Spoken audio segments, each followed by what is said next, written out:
ইউনূস নিজে খুনি, তার সমন্বয়করা খুনি। আমি যে কথাগুলি বলি রাখো, তোমার রেকর্ড করে রাখো, তোমার প্রতারক, আমার আপত্তি নেই। জি দাদা, জি আপা, পারমিশন দিচ্ছি। জি আপা, থ্যাংক ইউ। ডিজাইন করে সে মানুষ হত্যা করে, মানুষের লাশের উপর পা দিয়ে সংবিধান লঙ্ঘন করে অবৈধভাবে তারা ক্ষমতায় আসছে। মানে এদের অত্যাচারে সারা দেশ জর্জরিত। এদের কৃষক, শ্রমিক, কত শ্রমিক বেকার হয়ে গেছে। শ্রমিক আন্দোলন করছে, সাথে সাথে গুলি করে দুজনকে মেরে ফেললো গার্মেন্টস শ্রমিক। তোমার চাকরির বয়স নিয়ে আন্দোলন করে যমুনার সামনে যাওয়ার সাথে গুলি করলে একজন মারা গেল, তাদেরকে পিঠে তাদেরকে উঠাই দিল। ওই 7ই জুলাই থেকে এই ছাত্ররা যখন আন্দোলন করে 14 জুলাই পর্যন্ত, এই অগ্নিসংযোগ এগুলি না হওয়া পর্যন্ত কারো গায়ে একটা টোকাও পড়েনি। ইচ্ছা মতো সব আসছে বসছে, আমরা তো কিচ্ছু করতে দেয়নি। পুলিশের কাছে কোনো মেটাল বুলেট ছিল না, পুলিশের কাছে কোনো মেটাল বুলেট ছিল না। নির্দেশ দিয়েছে কোনো গুলি করবে না। পুলিশ ব্যারিকেড ইচ্ছা মতো আন্দোলন করছে। আমরা তো শুরু থেকে তো অনেক কিছু করা যেত, আমরা তো করিনি কিছু। কারণ আমি বলছিলাম যেটা তো কোটা তো ছিলই না। 11 জুলাই থেকে তো কোটা স্থগিত হয়ে গেছে, কোটা তো আমি বাতিল করে দিয়েছি, আর কোটা আমরা নিয়ে গেছি। যেখানে কোটাই নাই, তা আন্দোলনটা কিসের জন্য ছিল? তারপরে আমাদের মন্ত্রীরা বসলো, তাদের সাথে সব দাবি মানা হলো। দাবি মানার পরে আবার এক দফা, তবে সেক্ষেত্রে খুন করো, এই তো আকাঙ্ক্ষা ছিল আমাকে হত্যা করা। আপনাকে হত্যা করা মানে বাংলাদেশকে হত্যা করা, ওরা তো হত্যা মামলা। আবার হত্যা মামলা দিয়ে আবার এখন বলে গণহত্যার বিচার হবে। গণহত্যা বিচার আমার না, গণহত্যার বিচার হবে ইউনূসের।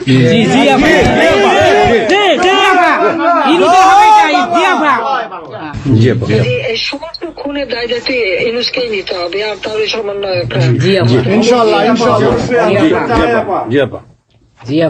সে যে হত্যার সঙ্গে জড়িত প্রমাণ পাওয়াই যায়।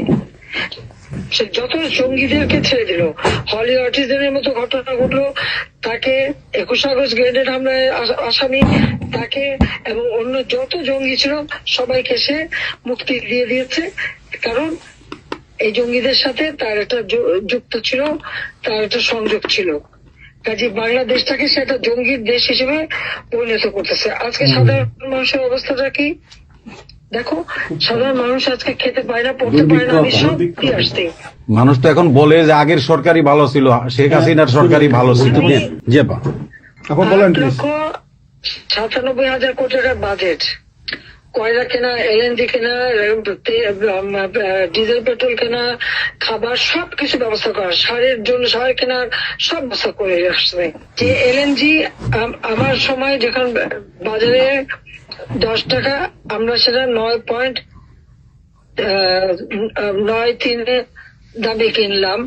সেই 9 টাকা 9 পয়েন্টের যেটা কিনা সে 14 তোমার 5 একটা, আর 14.65 এই দামে কিনলো। ডাবল দামে সে কিনতে গেল কিসের জন্য? এখন তো বাজারের দাম আরো কমছে। শেয়ার মার্কেটের টাকা উধাও, ব্যাংকে টাকা নাই, ব্যাংকের টাকা উধাও, গেল কোথায়? আমেরিকা। 20 লক্ষ মেট্রিক টন খাদ্য আমি রেখে আসছি। 1 কোটি পরিবারের জন্য টিসিবির কার্ড দিছি, মাত্র 30 টাকা কেজিতে তারা চাল কিনতে পারবে এবং ডাল, তেল, গম কিনতে পারবে। সেই ব্যবস্থা করে আসতে হবে সস্তায়। 43 লক্ষ মানুষকে বাদ দিছে সেখান থেকে। কেন বাদ দিল? আওয়ামী লীগের সরকার করছে, বাদ দিতে আওয়ামী লীগের।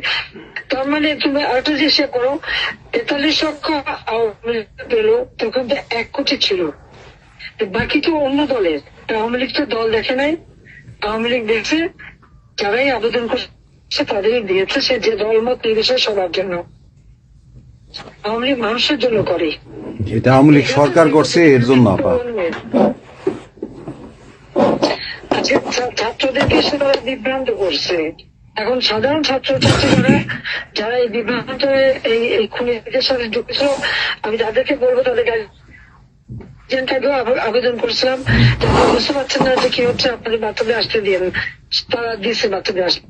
অনেকে তো আপনাদের হারালো, তখন যদি আমার কথাটা শুনতো তো হারাতে হতো না। তা আজকে তারা নিশ্চয় উপলব্ধি করতে পারছে।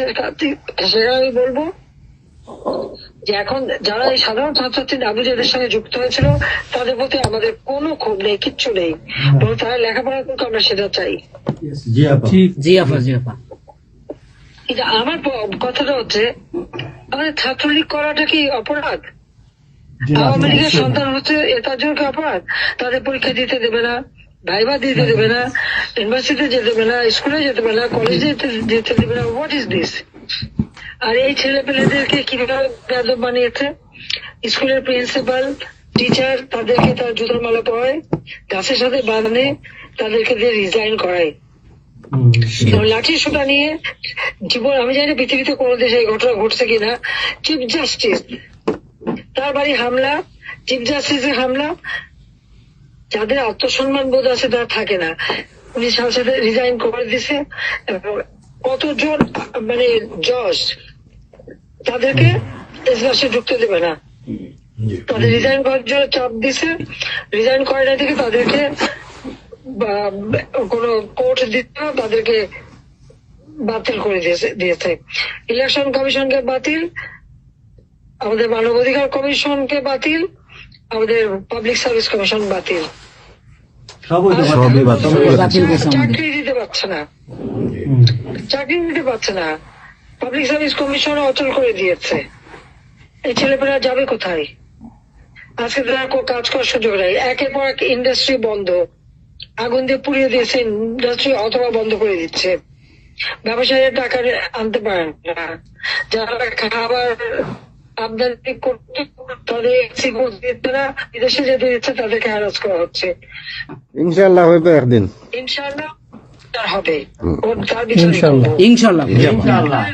আপা 152 জন সমন্বয়কের মধ্যে ওর বিচার আমি করব। একজনকেও কিন্তু গুলি করা হয় নাই বা কেউ গুলিবিদ্ধ হয় নাই, গুলিবিদ্ধ হয়েছে সাধারণ জনতা। তার মানে ওরা মারছে এগুলোকে। ইন্ডেমনিটি দিয়েছিল 15 আগস্ট হত্যাকারীদের। পুলিশ আমি বলছিলাম বিচার করবো, আমি বিচার করি নাই, করছি ইনশাল্লাহ। ইনশাআল্লাহ ইনশাআল্লাহ আপা, ইনশাআল্লাহ। দেশে বিচার হবে ইনশাআল্লাহ আপা, অবশ্যই। অপরাধীদের বিচার জাতির বিচার শুরু করেছিলেন জিয়াউর রহমান এসে সে বিচার বন্ধ করে দেয়। এই যুদ্ধ অপরাধীদের উপদেষ্টা বানায়, মন্ত্রী বানায়, প্রধানমন্ত্রী বানায়। খালেদা জিয়া তাদেরকে মন্ত্রী বানায়, জি এরশাদ তাদেরকে এমপি বানায়, আবার বানায় কি বলে রাজনীতি করার সুযোগ দেয়, রাষ্ট্রদূত করছে, রাষ্ট্রপতি পদে প্রার্থী করে। খালেদা জিয়া ভোট চুরি করে এই খুনিদেরকে পার্লামেন্টে বসায় রচিত্রে। আমি বলছি আমি বিচার করবো, আমি বিচার করতে পারছি, আল্লাহ আমাকে সেই সুযোগ। ইনশাআল্লাহ। জয় বাংলা, জয় বাংলা। এই ছাত্র হত্যার জন্য, জনগণ হত্যার জন্য, পুলিশ হত্যার জন্য আওয়ামী লীগের নেতাকর্মী এবং মাইনরিটি, হিন্দু, বৌদ্ধ, খ্রিস্টান কেউ বাদ যায় নাই। জি আপা। এটাই গণহত্যা। আক্রমণ করছে, হিন্দুদের বাড়ি ঘর মন্দির ভাঙছে, বুদ্ধিস্টদের প্যাগোডা ভাঙছে, সেখানেও তাদের ছেলেদের হত্যা করছে সেই খাগড়াছড়ি এবং রাঙামাটিতে। প্রত্যেকের উপরে এরা হামলা করছে, করে করে তাদেরকে মারছে। মাইনরিটিদের উপরে যে অত্যাচার, আবার দাবি উঠায় কি ইসকন নিষিদ্ধ করতে হবে আর সংবিধান থেকে সেকুলার শব্দ বাদ দিতে হবে। কেন বাদ দিতে হবে? এই সংবিধান জাতির পিতা দিয়ে গেছেন, এটা লাখো শহীদের রক্তের বিনিময়ে পাওয়া। এদের কলমের কচু জিয়াও এটাকে নিয়ে খেলছে, এসবও করছে, খালেদা জিয়াও করছে, কিন্তু আবার আমরা সেই সংবিধান ফিরিয়ে এনেছি, মানুষের অধিকার আমরা নিশ্চিত করেছি। এবং এই সংবিধানেরই 7ম অনুচ্ছেদের গ, অবৈধভাবে অনির্বাচিত কোন কেউ যদি ক্ষমতা চায় তাহলে তার বিচার হবে। এবং ইউনূস তার কোন সাংবিধানিক ভিত্তি নাই, সে অসাংবিধানিক ভাবে অবৈধভাবে ক্ষমতা দখল করছে। ইনশাল্লাহ তার বিচার ওই সংবিধান মোতাবেকই হবে এবং তার ওই চালা চামুন্ডা যে করার সাথে আছে আর উপদেষ্টা এবং সমন্বয়কারী সবকটার বিচার বাংলা মাটিতে হবে। জয় বাংলা। ঘুষখোরের কোনো জায়গা নাই বাংলাদেশে আপা। জি আপা। আজকে সারা দেশের মানুষ হাহাকার। জি জি কারোর জীবনের নিরাপত্তা নাই, যে কোনো ঘরে ঢুকতেছে অমনি তাদেরকে খুন করে, লুটপাট করে। ডাকাতি হইতেছে, চুরি হইতেছে। এই ছাত্র নামদারিরা এমপি হোস্টেলে যে সব তালা ভাঙছে, সব লুট করছে, মন্ত্রীদের বাড়িতে তালা ভাঙছে, লুট করছে, আমাদের প্রত্যেকের গণভবন থেকে শুরু করে সবই তো লুট করছে। এবং ইউনুস নিজেই তো গণভবনে গেছিল লুট করতে। ছবি দেখো না?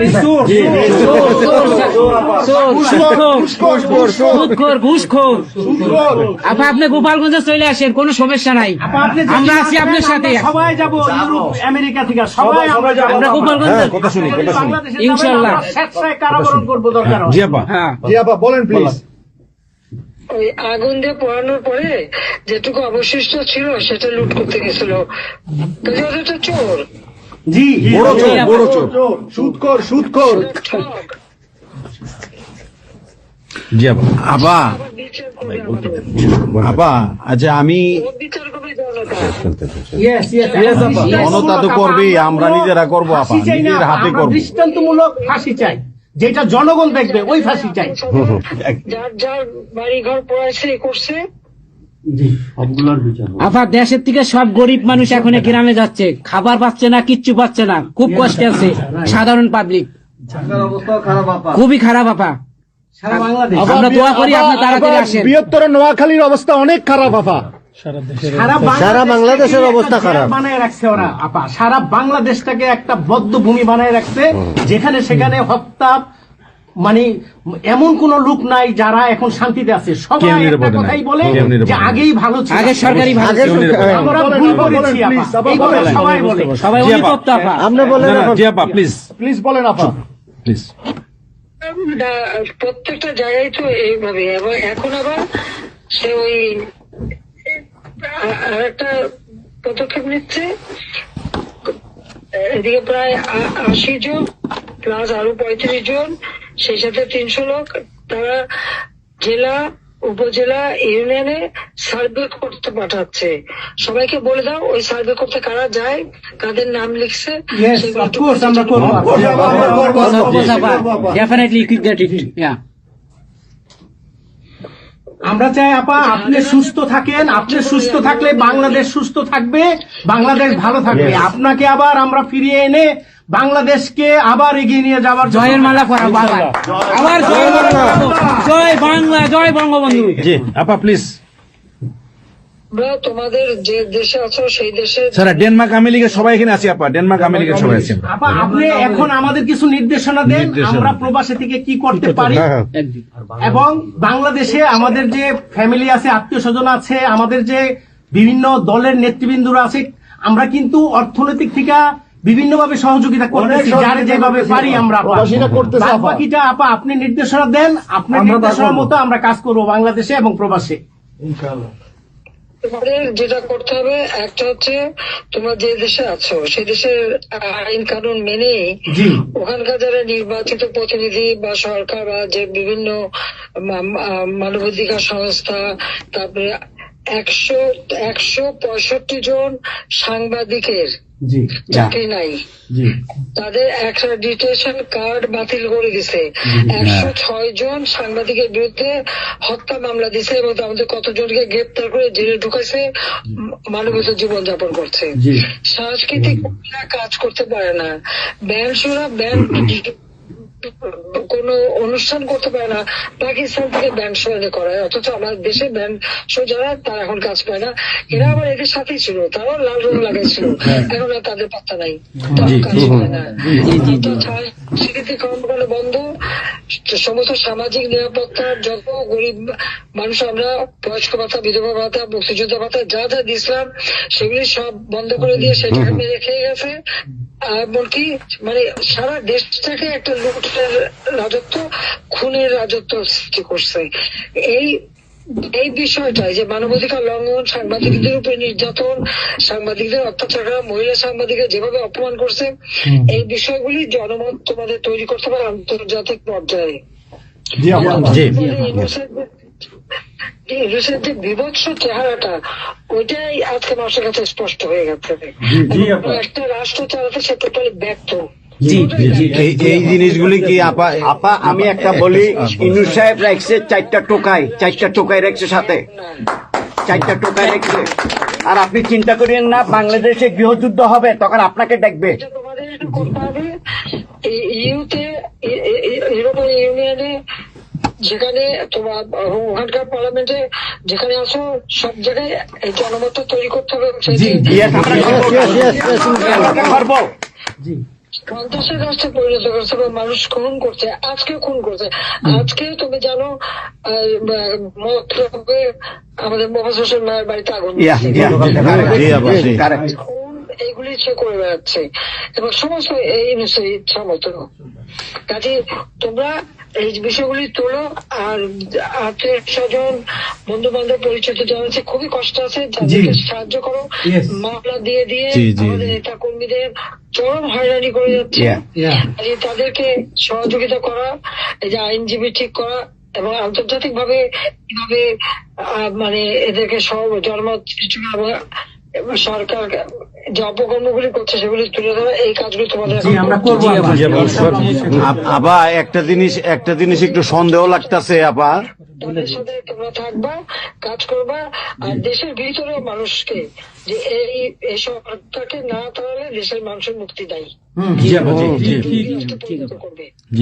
হ্যাঁ আপা, আমি একটু একটা কথা বলতে চাই। একটা জিনিস একটু সন্দেহ লাগতেছে যে পাকিস্তান থেকে যে শিপের মধ্যে কতগুলি কন্টেনার আসলো, এইটা কেন এবং এত দ্রুত ওরা কিভাবে পাকিস্তানের সঙ্গে ব্যবসায়িক সম্পর্কটা গড়লো? কারণ এইটা তো কোনোদিন ছিল না বাংলাদেশে, 71-এর পরে এটা হয় নাই আপা। এখন এইটা নিয়ে আমাদের আপনি তো অবশ্যই আপনি অনেক কিছু অবগত আছেন, এটা আমাদের জানার প্রয়োজন।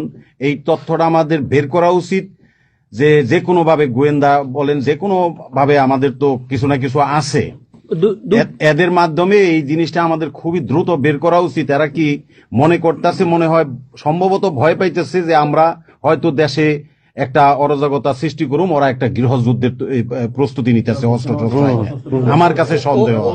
ওইখানে দুইজন যে মাল ডেলিভারি করে ওই জায়গাতে কন্টেনারের ওইখানে 2টা লোকের চাকরি চলে গেছে।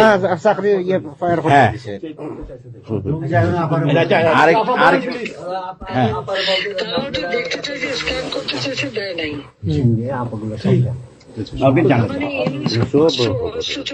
সাথে জড়িত।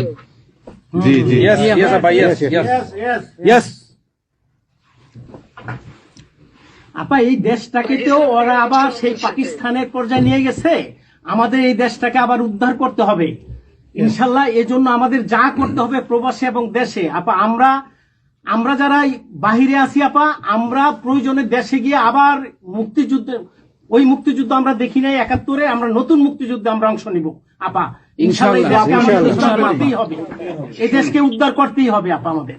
একটা শুনি। জি আপা বলেন। আচ্ছা আপা, আমরা শেষ করবেন। আমরা ডেনমার্ক আওয়ামী লীগের পক্ষ থেকে এই জায়গায় আমরা যারা আছি, আমাদের বয়োজ্যেষ্ঠ নেতৃবৃন্দ আছে। হ্যাঁ, ডেনমার্ক আওয়ামী লীগের বয়োজ্যেষ্ঠ নেতৃবৃন্দ আমরা এখানে উপস্থিত আছি। আমরা আজকে প্রতিবাদ সভা ডেনমার্ক আওয়ামী লীগের এই ইউনূস সরকারের এই যে অগণতান্ত্রিক কাজ, এই সন্ত্রাসী ইউনূসের যে অগণতান্ত্রিক কাজ, তার বিরুদ্ধে আমরা মাফিয়ার বিরুদ্ধে আজকে প্রতিবাদ সভা হচ্ছে। সেই জায়গাতে আমাদের ডেনমার্ক আওয়ামী লীগের উপস্থিত আছে বাবু সুভাষ ঘোষ, আমাদের আপনি জেনে থাকবেন সবারই নামই, এখানে লিঙ্কন ভাই, লিঙ্কন মোল্লা, খোকন মজুমদার, আমাদের নঈম বাবু, আমাদের স্বামী দাস, আমাদের অবশ্যই মোহাম্মদ শহীদ, আমাদের মাহবুর রহমান, এখানে লিমন, তারপরে আমাদের সাব্বির, তারপরে উপস্থিত আছেন আমাদের শামীম খালাসি, বোরানুদ্দিন, আমাদের মাসুদ চৌধুরী, স্বামী দাস, হিল্লোল বড়ুয়া, লিমন, অনেক নেতাকর্মী দাদা আপা, অনেক নেতাকর্মী উপস্থিত আছে। আমরা আপনার জন্য আজকে দোয়া করব, দুহাত তুলে আপনার দীর্ঘায়িত কামনা করছি। আগামীতে আপনাকে সুস্থ থাকতে হবে, আপনার মাধ্যমেই বাংলাদেশকে আমরা ঘুরে দাঁড়াবে। যেমনি ভাবে আমরা 1981 সালে আপনি সেই বাংলাদেশের হাল ধরেছিলেন, বাংলাদেশের মানুষের গণতন্ত্র, বাংলাদেশের মানুষের মুখে হাসি ফুটায় নিয়ে আসছিলেন, আপনার মাধ্যমে আমরা ইনশাল্লাহ ওই দিনে আগামীতে ফিরে আনবো।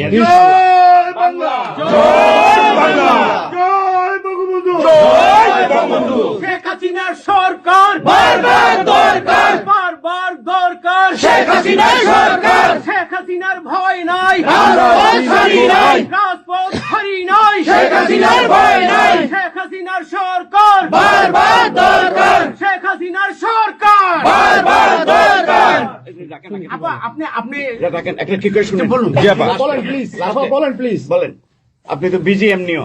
জি হ্যাঁ আপা, আরেকটা জিনিস আমি জিজ্ঞেস করি আপনাকে, এত বড় একটা ঘটনা আপা আমাদের উপর ঘটে গেল, আপা আমার আমাদের গোয়েন্দারা কি করছে আপা? ওটা এখন এই প্রশ্নের অ্যান্সার আবার দিয়েন না। আমাদের সাংগঠনিক অ্যান্সার যেটা হয়েছে, আমরা যেহেতু রেকর্ড করেছি এই অনুষ্ঠানটা, সেই এই পর্যন্তই থাক, আমাদের মনে বলে ভালো। এই পর্যন্ত আমরা শেষ করছি। আপনাকে আবার ধন্যবাদ, আপনার জন্য দোয়া করছি, আপনার দীর্ঘায়িত কামনা করছি আপা।